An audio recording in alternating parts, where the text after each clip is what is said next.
Cloud kitchen चला रही हैं, कम्युनिटी किचन चला रही है, and they are making 70 to 80,000 rupees just spending 4 hours of their life.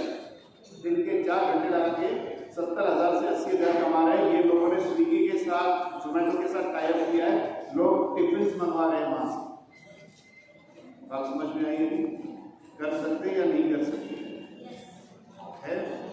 उसके बाद में आपके पास कोई नया मसाले का रेसिपी है, बहुत सारे यहाँ पर हमारे पास बैठे मम्मीज बैठी हुई है, उनके पास कोई सीक्रेट रेसिपी है, उस सीक्रेट रेसिपी को मार्केट में ले आइए, पैसा मिलेगा नहीं मिलेगा? You have this things. Rangoli निकालने आती है तो चलो पूना में रांगोली निकालने का एक शादी के सीजन का मार्केट 60 लाख रुपए का है। समझ में आया आपके पास क्या कला है और क्या मिस कर रहे हो और कितना बड़ा मार्केट मिस कर जाते हो, राइट? उसके बाद में आपको एक चीज बता दें कि आप अगर इसमें आ जाओ आगे तो कुछ बिजनेस 29% बिजनेस ऐसे है जो सिर्फ 5,000 रुपए से शुरू होते हैं। 5,000 रुपए बहुत है अपना बिजनेस शुरू करके आगे लेके जाने के लिए। और सिर्फ 1% बिजनेस ऐसा है जहां पर आपको 10 लाख के ऊपर पैसा लगता नहीं तो नहीं लगता है। Getting it now? तो अब बिजनेस करने का सोच सकते हो या नहीं सोच सकते हो? क्या लगता है सर? दिमाग है? आपको मैथ्स अच्छा आता है, पहली से चौथी तक के बच्चों को मैथ्स पढ़ा दो, पहली के ट्यूशन आना शुरू हो जाएंगे, 2 घंटा काम करके कितना पैसा बना लोगे? बनेगा ही नहीं बनेगा। हर साल आने वाली फसल है, सिर्फ हर बार सिखा के काटना है। आपका ही टैलेंट है, यूज करना है, राइट? अभी और एक चीज बताऊं, जो पढ़े लिखे यहाँ पर हैं और उनको ट्रांसलेशन आते हैं, तो सबसे बड़ी बात अभी ये है कि ट्रांसलेशन के लिए अभी आपके कोर्सेज मदर टंग में आप सीख सकते हो। तो सबसे बड़ा मार्केट ट्रांसलेशन का है। किताबें इंग्लिश से मराठी, हिंदी, उर्दू सब में ट्रांसलेट करो, पैसा आपका है। यस और नो?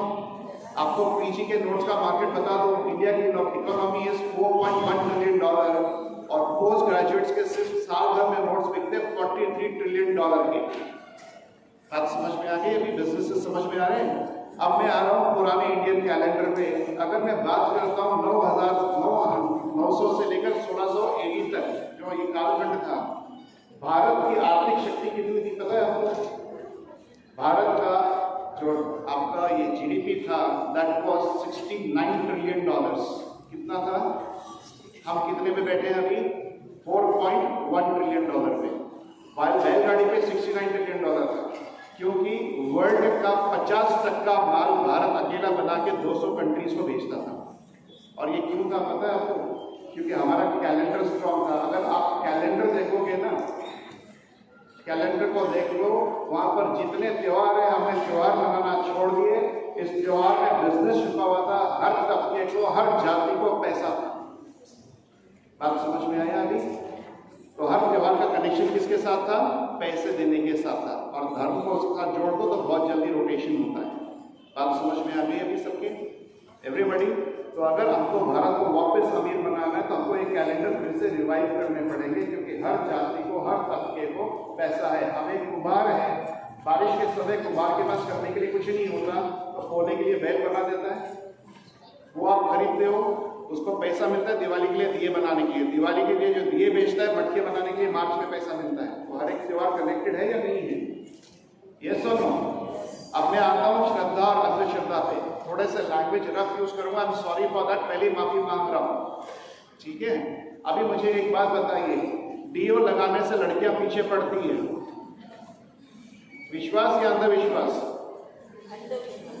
लोग ले आते हैं ना। फिर भी बोर्नविटा खाने से बंदा बहुत स्ट्रांग बन जाता है। कितने बंदे स्ट्रांग बने?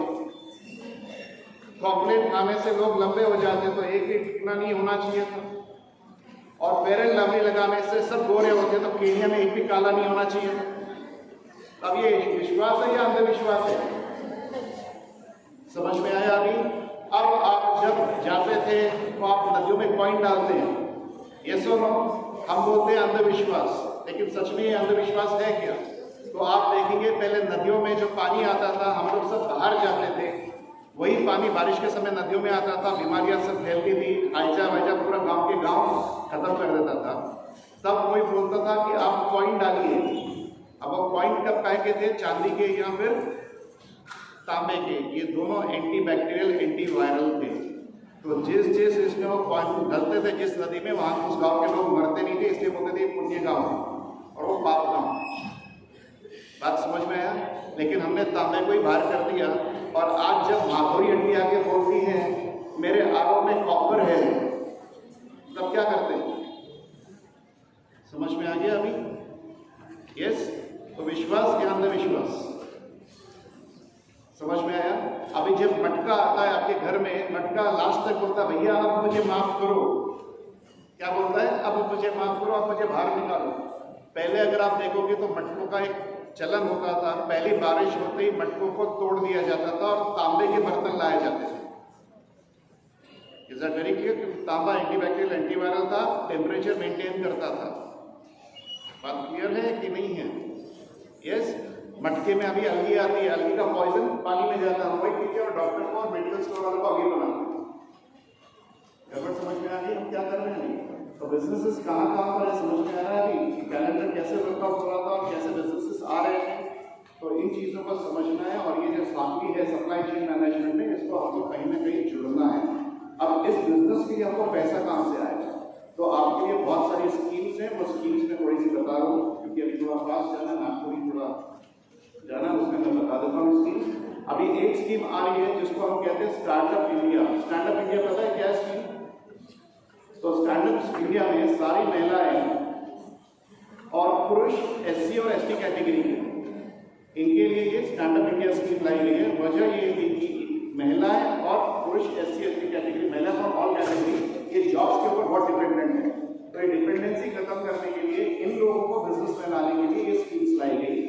अब इसमें जो लड़के हैं SC और ST कैटेगरी के, इनको बिजनेस शुरू करने के लिए विदाउट एक्सपीरियंस 10 लाख का लोन मिलता है अंडर स्टार्टअप इंडिया स्कीम।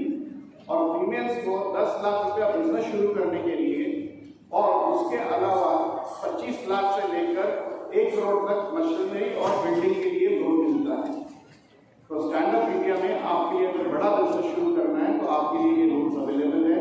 मार्च में अभी जैसे बजट आएगा, ये मार्च तक स्कीम चलेगी, मार्च के बाद फिर से बढ़ाने वाले हैं नए बजट के हिसाब से और उसको बल देंगे, राइट? तो ये एक चीज आपके लिए अवेलेबल है। इसके बाद में अगर आप फूड इंडस्ट्री में आना चाहते हो, फूड प्रोसेसिंग में आना चाहते हो, तो आपके लिए बहुत बढ़िया स्कीम है। वो स्कीम ये है कि मैं आपको बता दूं, अगर फल की बात करते हैं तो भारत में बहुत शर्मनाक स्थिति ये है कि हम सब भारतीय मिलकर सिर्फ 2% फूड प्रोसेसिंग करते हैं। हमारा 50% फूड प्रोसेसिंग फॉरेनर्स हमारे देश में आके पूरा पैसा लेके जाते हैं।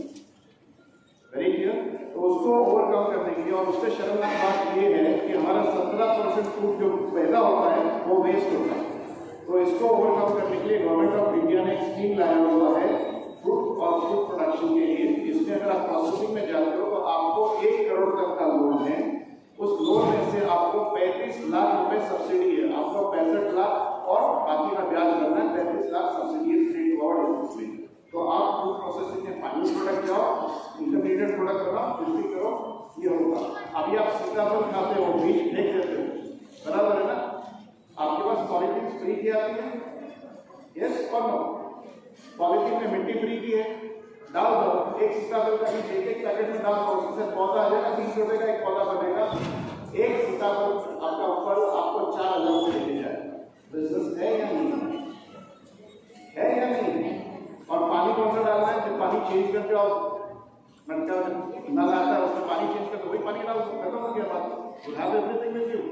सो सारे बिजनेसेस आपके पास है। थोड़ा सा ध्यान अगर देने चलोगे तो बहुत सारी स्कीम्स हैं आपके पास, 50,000 से लेकर मुद्रा लोन में, और बाकी जैसे मैंने स्कीम्स बताया इसमें आपके पास 1 करोड़ तक के लिए लोन अवेलेबल है। उसके अलावा और एक चीज है कि अगर आपको डर लग रहा है कि बिजनेस से ऊपर नीचे हो गया तो इस लोन को आप प्राइम मिनिस्टर गारंटी योजना के साथ जोड़ दो। आपका बिजनेस अगर ऊपर नीचे हुआ तो भारत सरकार आपका इंटरेस्ट देगी। इससे ज्यादा और समझ कुछ चाहिए आपको? आप सिर्फ यही है कि टेक्निकली साउंड हो जाओ। 3 दिन 5 दिन 10 दिन के कोर्सेज चल रहे हैं, उन कोर्सेज को कर लो, सर्टिफिकेशन कर लो। बैंक में आप अप्लाई करोगे तो इस सर्टिफिकेट की बहुत वैल्यू, और ICF के बाद सर्टिफिकेट आपको सेंट्रल गवर्नमेंट का मिलेगा, उसकी भी वैल्यू है। अगर किसी को इंपोर्ट एक्सपोर्ट करना है तो आज ही लास्ट डे है। NCD ऑफिस है एडमिनिस्ट्रेशन MIDC में इंपोर्ट एक्सपोर्ट का 4 दिन का कोर्स शुरू हो रहा है फ्री ऑफ कॉस्ट। तो आप वहाँ पर भी एनरोल करके इंपोर्ट एक्सपोर्ट सीख सकते हैं। इसके अलावा आपको फॉरेन घूमना है सरकारी खर्चे पे, क्या बोल रहा हूँ, फॉरेन घूमना है सरकारी खर्चे पे, अपना आधार उद्योग ले लो, हैंडीक्राफ्ट का कोई बिजनेस शुरू करो। हैंडीक्राफ्ट का बिजनेस अगर फॉरेन में आपको स्टोर डालना है एग्जीबिशन में, तो 3 लाख रुपये और 2 लोगों के आने जाने का प्लेन का टिकट गवर्नमेंट देती है, उसका भी पैसा आपसे नहीं लेती है। समझ में आया अभी सबको? तो कितनी स्कीम्स है, कितनी योजनाएं हैं, ये सब आपके सिर्फ आगे आना है। अभी अगर आपको आगे के प्रशिक्षण लेने हैं तो हमारे और भी प्रोग्राम्स आएंगे गवर्नमेंट की तरफ से, जिसमें कि एक आता है MDP programme, management development programme. ये 5 दिन का प्रोग्राम होता है, 4 घंटे रोज के लिए। और उसके बाद SIA के प्रोग्राम आएंगे जो 25 दिन चल रहे 6 घंटे के लिए, जिसमें आपको A to Z training of businesses दी जाएगी। सो प्लीज टेक ट्रेनिंग्स, आपके लिए बहुत ज़्यादा माहौल खुला हुआ है। और आपको फाइनली मैं एक चीज़ बता देता हूँ, शायद आपको पता ना हो, आप जो 1 रुपये का चॉकलेट खरीदते हो, 1 रुपये का जो आप चॉकलेट खरीदते हो, पता है आपको कितने लोगों को रोजगार देता है? कुछ आइडिया है ना? नहीं आइडिया? 1 रुपये का जो आप चॉकलेट खरीदते हो वो कितने लोगों को रोजगार देता है? 3 लाख। 3 लाख लोगों को आपका 1 रुपये का चॉकलेट रोजगार देता है। और इसीलिए आपको गवर्नमेंट जो है, अभी कॉन्स्टिट्यूशन का मैंने बात किया था, as per the constitution we are the property of India. हम इंडिविजुअल्स की हैं, हम देश की प्रॉपर्टी है। और इसके हम अटेम्प्ट टू सुसाइड अगर करते हैं तो वो गुनाह है, क्योंकि हम नेशनल प्रॉपर्टी डिस्ट्रॉय करते हैं। और इसीलिए आपको एक काम किया जाता है कि आपको जिंदा रखा जाता है, क्योंकि आप देश की अमानत और सब आप एक। Thank you very much.